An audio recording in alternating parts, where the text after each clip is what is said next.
दोस्तों अक्सर आप ये सोचते होंगे कि आखिरकार चाइना बार बार अरुणाचल प्रदेश की तरफ क्यों देखता है और अपनी निगरानी को क्यों बढ़ा देता है। आखिरकार चाइना चाहता क्या है। लेकिन रिसेंटली कुछ रिपोर्ट्स के अंदर यह खुलासा हुआ है कि चाइना 2027 में अरुणाचल प्रदेश पर अटैक कर सकता है। जी हां, वाकई में यह खबर जो है, यह रिपोर्ट वाकई में दिल दहला देने वाली है। यह हम लोग कहें कि हमारा दुश्मन चोरी छिपे भारत के अंदर प्रवेश कर रहा है। लेकिन चाइना के निशाने पर तो ताइवान था, उसने शिफ्ट क्यों कर लिया अरुणाचल प्रदेश के ऊपर। और अगले कुछ महीनों के अंदर शी जिनपिंग की विजिट इंडिया के अंदर होने वाली है, इंडिया के अंदर विजिट होने वाली है, और फिर भी ये एग्रेशन, ये सब कुछ क्यों चल रहा है, मैं बात करूंगा बड़ा विस्तार से। 5 फिंगर पॉलिसी के बारे में आपको बताऊंगा। अरुणाचल प्रदेश की जो पार्टी है, पीपल्स पार्टी, उसने हाल ही में एक कमेटी बनाई और कमेटी के मेंबर्स ने वहां पर जाकर देखा कि वाकई में अरुणाचल प्रदेश पूरी तैयारी के अंदर है। अब बातों से काम नहीं चलेगा, अब लातों का इस्तेमाल करना पड़ेगा। चलिए बड़ा विस्तार से बात करते हैं कि क्या कुछ होने वाला है। रिसेंटली न्यूज़पेपर जो है उन्होंने पब्लिश करना शुरू किया कि चाइना में bypass Taiwan in 2027, turn focus to north east India. लेकिन आखिरकार ऐसा क्यों है, क्या इसके पीछे रीजन है, वो हम लोग बात करेंगे। दोस्तों इंडिपेंडेंस डे सेल अभी हमारी चल रही है, काफी डिस्काउंट, आजादी कूपन कोड आपको यूज करना है, चाहे 50 डेज का हार्ड चैलेंज हो या 100 डेज का, 75 डेज का हार्ड चैलेंज। और challenge can change your life. चुनौतियां ही आपके जीवन के अंदर बदलाव ला सकती हैं। अगर आपका किसी भी व्यक्ति के साथ में सामने अपमान हुआ है तो आप उसको सम्मान मानिएगा। क्यों? क्योंकि अपमान होने के बाद ही सम्मान की कीमत समझ में आती है कि मुझे कितना सम्मान बटोरना है। और वो तब हो पाएगा जब आप अपने जीवन के अंदर चुनौतियों को स्वीकार करेंगे और उनको पार कर जाएंगे। इसीलिए मैंने 75 डेज का हार्ड चैलेंज, 100 डेज का हार्ड चैलेंज, 50 डेज का हार्ड चैलेंज चलाया। चलिए तो बड़ा विस्तार से बात करेंगे। यहां पर देखिए अरुणाचल प्रदेश के मैप को हम लोग समझने की कोशिश करते हैं। अरुणाचल प्रदेश के अंदर आप देखेंगे बहुत सारे डिस्ट्रिक्ट हैं। इन डिस्ट्रिक्ट्स के अंदर ये चाइना से लगते हुए हैं। अपर सियांग, ठीक है, अपर सियांग नाम ध्यान रखना। इसके बाद में एनेनी, ये सब जो है ये किससे लगता है, जैसे अपर सुबनसिरी, ये सब अपर अपर जिन पे लिखा हुआ है वो चाइना को टच करते हैं। आप इसको याद रखिए, अपर सियांग और अपर सुबनसिरी, इन दो डिस्ट्रिक्ट्स को आप याद रखिए। क्यों? ये चाइना से लगते हुए हैं और चाइना बार बार एग्रेशन इन्हीं के ऊपर इस्तेमाल करता है।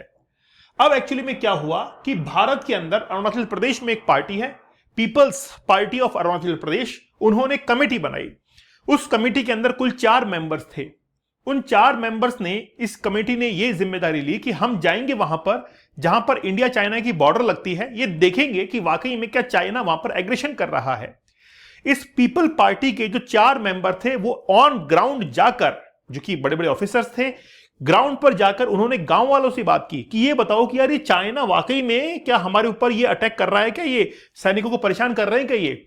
फिर उन्होंने असल कहानी बताई कि जनाब क्या है, 2023 के अंदर, 2023 में जब भारतीय सैनिक अपनी पोस्ट को संभाले हुए थे, अपनी पोस्ट को वो आगे और बढ़ा रहे थे, क्योंकि बॉर्डर की जो नजदीक होती है पोस्ट, वहां से मिलिट्री डी एस्केलेट करती है, कई बार जाना भी पड़ता है वहां पर। तो इंडियन जो आर्मी है वो अपनी जो दूरी वाली पोस्ट है उसको छोड़कर नजदीक की पोस्ट पर जा रही थी और चाइना ने मना कर दिया और उस समय मुठभेड़ हुई। चाइना ने कहा कि यहां पर आने की जरूरत नहीं है, ये चाइना का अधिकार का क्षेत्र है। ऐसी बातें गांव वालों ने बताई और पूरी इसकी एक रिपोर्ट बनाई गई। रिपोर्ट बनाकर सेंट्रल मिनिस्ट्री को दी गई कि वहां पर कुछ ऐसा चल रहा है और चाइना एग्रेशन करने को तैयार है। हो सकता है कि ताइवान उसका दूसरा निशाना हो, उससे पहले वो अरुणाचल प्रदेश के ऊपर अटैक कर दे। आप देखिए कि ये बॉर्डर आप लोग देख रहे हैं जिसको मैकमोहन लाइन हम लोग कहते हैं। मैकमोहन लाइन, जिसको एलएसी भी कहा जाता है, मतलब मैकमोहन लाइन तो एक्चुअल वो बॉर्डर है जो कि इंडिया और चाइना के बीच में होनी चाहिए। लेकिन लाइन ऑफ एक्चुअल कंट्रोल कहां पर है, वो वहां पर है जहां पर चाइना ने एग्रेशन कर करके, बार बार डिस्टर्बेंस कर करके हमसे उस जमीन को जो है वो हथिया लिया है। अक्साई चीन देखिए, तो अक्साई चीन से पहले जो बॉर्डर है वो तो मैकमोहन लाइन है, लेकिन अक्साई चीन में 1962 के अंदर आया चाइना और वहां पर LAC, line of actual control, जो है स्थापित कर दी गई। वैसे ही आप देखिए पीओके जो है पाकिस्तान के पास में है, पाक ऑक्यूपाइड है, और वहां पर क्या है, एलओसी है, जबकि जो रेड क्लिफ लाइन है वो तो दूर है। आप समझ रहे हैं डिफरेंस को। तो ये आप जो देख रहे हैं मैकमोहन लाइन है। अब चाइना क्या करता है कि यहां पर एलएसी जो है वो ड्रॉ करने की कोशिश करता है कि हम लोग यहां पर अंदर जो है वो आ चुके हैं, मतलब हमारी बॉर्डर यहां पर है, वहां पर नहीं है। अब इतने हाई एल्टीट्यूड पर टेरेंस यहां पर है, बड़े बड़े पहाड़ हैं, इसीलिए यहां पर एक क्लियर बॉर्डर को ड्रॉ करना बड़ा मुश्किल है।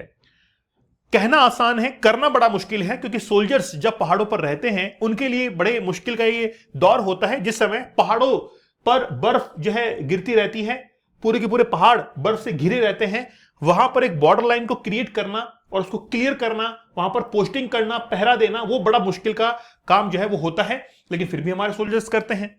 अब एक्चुअली में क्या है कि वो जो लाइन है वो कब शिफ्ट हो जाए, आप पहाड़ों में देख सकते हैं कि जो लाइन ऑफ एक्चुअल कंट्रोल है वो एक प्राकृतिक नेचुरल एक लाइन है, जिसको दोनों देश मानते हैं। अगर मान लीजिए इस लाइन को क्रॉस करके चाइना यहां पर आता है और कहता है कि नहीं यहां पर लाइन है, तो हम भी जो है उसको इजीली आइडेंटिफाई नहीं कर पाते हैं, क्योंकि पहाड़ों के बीच में है, कैसे आइडेंटिफाई हो पाएगा वो, क्योंकि क्लियर बॉर्डर तो है नहीं, कोई फेंसिंग तो है नहीं।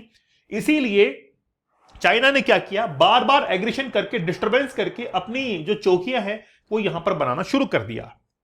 अब इसी बीच जो है एक कमेटी बनाई गई और उस कमेटी ने कहा कि चाइना अपनी 5 फिंगर पॉलिसी को आगे एग्जीक्यूट करने के लिए जा रहा है, आगे एग्जीक्यूट करने के लिए जा रहा है। लेकिन बात यह है कि आखिरकार अरुणाचल प्रदेश के अंदर वो पार्टी बनाने की, वो जो कमेटी बनाने की जरूरत कैसे पड़ गई, मैं आपको बताता हूं। एक्चुअली में क्या है कि किसी भी पॉलिटिकल पार्टी की अवेयरनेस ही उस देश की जान होती है। इसका एग्जाम्पल हम लोग सीधे तौर पर देख सकते हैं कि जिस समय जवाहरलाल नेहरू थे, तो वो पॉलिटिकल अवेयरनेस की कमी के कारण ही, हमने तो हिंदी चीनी भाई भाई का नारा दिया कि चाइना हमारा दोस्त है, हमारा भाई है, लेकिन फिर भी वो अवेयरनेस की कमी के चलते डोकलाम क्षेत्र के अंदर, अरुणाचल प्रदेश के अंदर चाइना की जो सेनाएं हैं वो वहां पर घुस पड़ी थी, और फिर जो सब कुछ हुआ कि हमको वहां से पीछे हटना पड़ा, एक हार का सामना करना पड़ा, बहुत सारा एरिया हमने खो दिया। तो वो एक अवेयरनेस, और वही अवेयरनेस जो है वो आज देखने को मिल रही है कि peoples party of Arunachal Pradesh ने एक कमेटी बनाई कि यार जाकर देखो कि क्या कुछ वहां पर चल रहा है, और एक रिपोर्ट बनाकर सेंट्रल गवर्नमेंट को सबमिट कर दी कि 2027 के अंदर ताइवान के ऊपर अटैक नहीं होगा, इंडिया के ऊपर अटैक होगा, और वो भी अरुणाचल प्रदेश के ऊपर। ताइवान के ऊपर अब देखिए कुछ जो बड़े जो लोग हैं, यानी कि जो इसके जानकार हैं, वो क्या कुछ कहते हैं मैं आपको बताऊंगा, लेकिन पहले आप 5 फिंगर पॉलिसी को समझिए। देखिए माओ से तुम आप जानते होंगे, माओ को जानते होंगे, उन्होंने चाइना के अंदर रूल करते हुए एक पॉलिसी दी थी, वो 5 फिंगर पॉलिसी कहलाती है। 5 फिंगर पॉलिसी के अंदर ये जो हथेली है, मतलब आप मेरा हाथ देख सकते हैं, इस हाथ के अंदर ये जो पाम है, हथेली है, ये तो है तिब्बत, इसको ऑलरेडी वो ले चुके हैं। 1959 के अंदर तिब्बत को ऑलरेडी लिया जा चुका है। फिर इसके बाद में ये जो मेरी फिंगर है वो जाती है लद्दाख की तरफ, ये जो फिंगर जाती है वो जाती है नेपाल की तरफ, ये जो फिंगर जाती है वो जाती है सिक्किम की तरफ, ये जाती है भूटान की तरफ, और ये जाती है अरुणाचल प्रदेश की तरफ। ये 5 फिंगर पॉलिसी है। ये कहते हैं कि हमने अपने पाम को जो है वो तो बना लिया है, चीन को, तिब्बत को हथिया कर, लद्दाख का हमने कुछ पार्ट ले लिया है, नंबर नेपाल का है, जब मौका मिलेगा तो लेंगे इसको। उसके बाद में सिक्किम है ना, सिक्किम पे अभी कोई भी कुछ भी नहीं है, यहां पर भी कुछ भी नहीं है। कई बार सिक्किम में मुठभेड़ होती है ना, अभी कोविड के टाइम पर भी हुई थी। उसके बाद में फिर है भूटान, तो भूटान तो वैसे ही कहता है कि भाई दूर रहो हमसे, ना तो हम तुमको इंटरप्ट कर रहे हैं ना तुम हमको करो। और बात है अरुणाचल प्रदेश, ये दो जो जगह आप देख रहे हैं, यहां पर चाइना बार बार एग्रेशन करता है। अब वो बार बार एग्रेशन करता क्यों है? मान लीजिए कि किसी इंसान को आप बार बार चिढ़ाते हैं, तू तो कालू है ना, रंग भेद की नीति के तहत मान लीजिए, उसको कहते हैं कुछ भी कह लीजिए, तो मोटा है, तो ये है। अगर वो इंसान चिढ़ जाता है तो इसका मतलब ये है कि कहने वाले इंसान की साइकोलॉजी बन जाएगी कि ये चिढ़ता है, इसको और चिढ़ाओ। हां, अगर वो ना चिढ़े, है ना, वो ना परेशान हो, तो फिर जो चिढ़ाने वाला व्यक्ति वो सोचता है इसका कोई फर्क ही नहीं पड़ रहा है।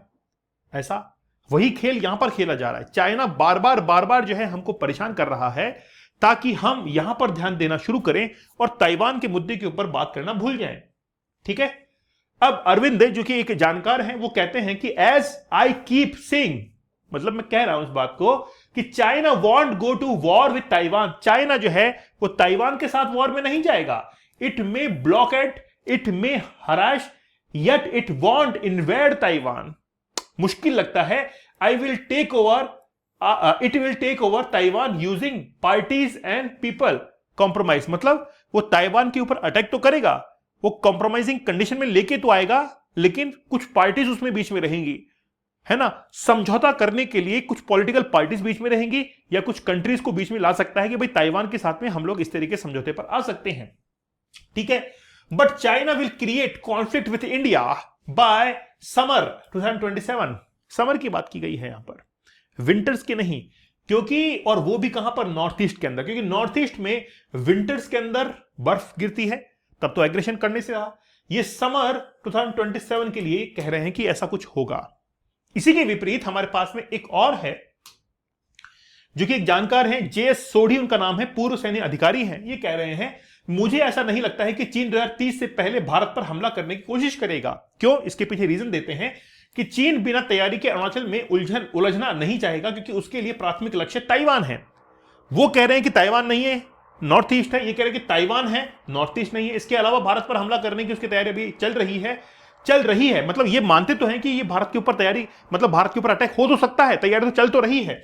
जैसे कि अरुणाचल प्रदेश की सीमा के पास डैम जो है 2030 तक पूरा होगा, चाहे डैम की बात करें या वहां पर रोड इंफ्रास्ट्रक्चर की बात करें, ठीक है। तो जितना भी इंफ्रास्ट्रक्चर है वो 2030 तक जाते जाते कंप्लीट होगा, और उसके बाद में ही चाइना जो है वो अटैक कर सकता है। चलो मान लिया यार, मान लिया कि 2027 में अटैक नहीं करेगा, मान लिया 2030 में अटैक नहीं करेगा, 30 की बात तो करेगा, 30 की बात तो करेगा। भाई दोनों की बातों को हम लोग एक ही मंच पर लाकर रख दें, मेंटेलिटी को। वो कह रहे हैं कि 2027 में अटैक करेगा, ये कह रहे हैं कि 2030 से पहले नहीं करेगा। चलो दोनों को ही खारिज करते हैं, 2030 की बात तो कर सकता है, ये तो पॉसिबिलिटी है। क्या तैयारी है भाई तुम्हारी, बताओ, क्या ही तैयारी है? कुछ है तैयारी? अगर तैयारी हुआ करती तो अभी पाकिस्तान के साथ में तैयारी को बता देते कि क्या तैयारियां हैं। अब बातों से काम नहीं होगा, अब लातों से काम होगा। अब बताना पड़ेगा कि भाई पीछे हट जाओ, बहुत हो गया है, बहुत हो लिया है। अरुणाचल प्रदेश में तुम आ रहे हो, चौके बना रहे हो, किस बेसिस पे बना रहे हो? और निकल क्यों नहीं रहे? 2-4 वहां पे कर दो, मतलब कबाड़ा करना पड़ेगा, कांड करना पड़ेगा, तब हटेंगे पीछे वो। और वो अगर दिखाने से नहीं होगा, पेपर में लिखने से नहीं होगा, करके देना पड़ेगा, है ना, करके देना पड़ेगा। सेना को खुली छूट देनी पड़ेगी, भाई तुम करो, पीछे हटाओ इनको, हमारी जो सीमाएं हैं उनको सुरक्षित करो। सीमाओं को सुरक्षित करना पड़ेगा। चाइना को पता लगना चाहिए भारत जो है पहले वाला भारत नहीं रहा है। बातों पर नहीं, अब लातों पर बात होगी। चाइना को बहुत लंबा समय हो चुका है, और हम लोग यूं ही चाइना पाकिस्तान करते रहेंगे ना, और जिस तरीके से पॉलिटिकल इंबैलेंस चलता रहेगा, मैं आगे आने वाली नस्लों के बारे में बता देना चाहता हूं। जिस तरीके से राष्ट्रवाद को आघात लगेगा, वो एक सोचनीय विषय भारत के लिए बन जाएगा। सोचनीय विषय बनेगा भारत के लिए कि क्या राष्ट्रवाद इस तरीके से बढ़ाया जा सकता है। मैंने कई बार कहा है, हम अगर चाइना या पाकिस्तान से जीत सकते हैं तो वह है राष्ट्रवाद के दम पर, केवल और केवल राष्ट्रवाद। अगर हमारे पास में नेशनलिज्म आ गया, किसी के माई कलाल में दम नहीं है कि आ जाए और मुकाबला कर ले। आज इजराइल से क्यों आसपास के देश थर्राते हैं, भागते हैं? पैलेस्टाइन के अंदर वो एनक्रोचमेंट बढ़ा रहा है, पैलेस्टाइन जवाब नहीं दे रहा है। क्यों? पता है इजराइल जब लड़ेगा ना तो मैदान से भगा देगा। इजराइल का सैनिक जब लड़ेगा तो भगा देगा। वो पेट्रियोटिज्म है, नेशनलिज्म है। जिस देश का अस्तित्व नहीं था पहले, और उसने अपना अस्तित्व, जमीन छीनी है, छीन कर अपने देश को बना डाला है। यही बात भारत के ऊपर भी लागू होती है। भारत के अंदर नेशनलिज्म को इतना बढ़ाना पड़ेगा कि यहां का युवा वो मर मिटने को तैयार हो जाए। लेकिन मुझे एक चीज बताइए, जिस परिवार ने अपने बच्चे को नीट के एग्जाम रद्द होने के बाद खो दिया, क्या उससे आप राष्ट्रवाद की उम्मीद कर सकते हैं? जिस बच्चे ने कई बार एग्जाम दिए, पेपर कैंसिल हुए, फिर से दे रहा है, 7-8 साल बीत चुके, उससे राष्ट्रवाद की उम्मीद करते कि वो राष्ट्र का हित करेगा? आप सोच कर देखिए, बात बड़ी गंभीर है। उसके जो आर्थिक, सामाजिक और राजनीतिक हित हैं, उनके ऊपर तो चोट पहुंचा दी गई है। उनको तो आपने कट कर दिया और बोल रहे हैं कि राष्ट्र के ऊपर मर मिट जाओ। ऐसे मर मिटेंगे? भ्रष्टाचार जिस तरीके से बढ़ता हुआ दिखाई दे रहा है, उससे तो नहीं हो पाएगा ना। आप पहले इस करप्शन को खत्म करना पड़ेगा भारत से। ये जो रोडों पर रिश्वत मांगी जाती है कि तू ट्रक के हाथ दे दिया, ले लिया उससे पैसे, इससे ले लिया, उससे ले लिया, ये क्या है? इंडिया के अंदर फ्री घूमना बड़ा मुश्किल का सामना करना पड़ता है। वो सोचता है कि यार मैं ये करूंगा, पहले तो वो 10 रुपए, मतलब 10 रुपए मुश्किल से गलती से निकल के 10 रुपए, मतलब जब भी वो सड़क पर निकलता है तो अपने बटुए में चेक करता है कि यार रिश्वत के पैसे हैं कि नहीं है, कल को पुलिस वाले ने पकड़ लिया, साला पैसा कैश होना चाहिए, उसको थोड़ी पेटीएम कर दूंगा मैं, ये सोचकर निकलता है। बताइए आप नहीं निकलते होंगे तो यही तो होता है। राष्ट्रवाद कहां से पनपेगा फिर? ओके, कल को चाइना से लड़ेंगे तो यार बच्चे को पता होना चाहिए। ठीक है, हर घर तिरंगा है। चलो, तो 15 अगस्त को सेल है, जरूर आप इसको ज्वाइन कीजिए। ठीक है, सभी कोर्सेज पर डिस्काउंट चल रही है, 50 डेज, 75 डेज, 100 डेज, सभी कोर्सेज पर डिस्काउंट चल रहा है, आप जरूर ज्वाइन कीजिएगा। बात से सहमत हैं? कमेंट सेक्शन में जरूर मुझे बताइएगा, मैं भी तो ये देखूं यार मेरे विचारों से सहमत होने वाले कितने लोग हैं।